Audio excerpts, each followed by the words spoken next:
আগের দিন আমার যে দুটো মুরগির বাচ্চা মারা গেছিল, অনেকে বলছে নতুন মুরগির বাচ্চা আর পুরনো মুরগির বাচ্চা একসাথে রাখার জন্য এগুলো মারা যাচ্ছে। দেখো, নতুন মুরগির বাচ্চাগুলোর মধ্যে যেগুলো একটু বড় হচ্ছে ওগুলোকে পাশের রুমে ট্রান্সফার করে এরপর রুমটাকে ক্লিন করে তারপর যে দু একটা অসুস্থ বাচ্চা থাকে ওগুলো একটু ট্রিটমেন্ট করার জন্য নতুন বাচ্চাগুলোকে একসাথে এখানে ছেড়ে দিই।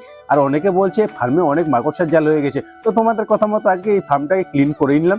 এরপর মুরগিগুলোকে খাবার দিয়ে এদের ডিম কালেক্ট করতে শুরু করলাম। সত্যি মজাই চলে এলো। আর এর মধ্যেই দেখো আমাদের নতুন ঘরটাতে ভরাট ঢালার জন্য ভরাটের ট্রলি চলে এসেছে, আর কিছু মিস্ত্রি নিয়েছি এই ভরাটগুলো ছড়িয়ে ছিটিয়ে দেওয়ার জন্য। যাই হোক, এখন আমি চলে গেলাম পিক ফার্মে। এই পিকটাকে কালকে ক্রসিং করানো হয়েছিল, ক্রসিং করানোর পরও মনে হচ্ছে এর হিট কমেনি। একটু দরজা ফাঁকা হতেই দেখো মেল পিকটার কাছে যাওয়ার জন্য উঠতে পড়ে রেখেছে, তো একে নিয়ে গিয়ে পাশের রুমটাকে ট্রান্সফার করলাম। এরপর আমি চলে গেলাম ক্যামেরাম্যান দাদার ওখানে গিয়ে মিউজিক ভিডিও দেখে এখনও এডিটিং চলছে।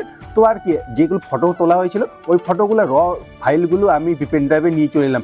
এখন বাড়ি এসে আর অস্থির হয়ে গেলাম এগুলোকে দেখার জন্য। তো ল্যাপটপ খুলে এই ফটোগুলো আগে দেখতে শুরু করলাম। সত্যি ফটোগুলোও দারুণ এসছে, তোমরাও একবার দেখো, দেখে বলো কেমন এসছে। এখন তোমরা কি বলো, এটাকে অনলাইনে আপলোড করা যায়? যদি অনলাইনে আপলোড দেখতে চাও তাহলে ফেসবুকে ফলো করো আর ইনস্টাগ্রামেও ফলো করে নিও। তো আজকের মতো এইটুকুই, দেখা হচ্ছে কাল।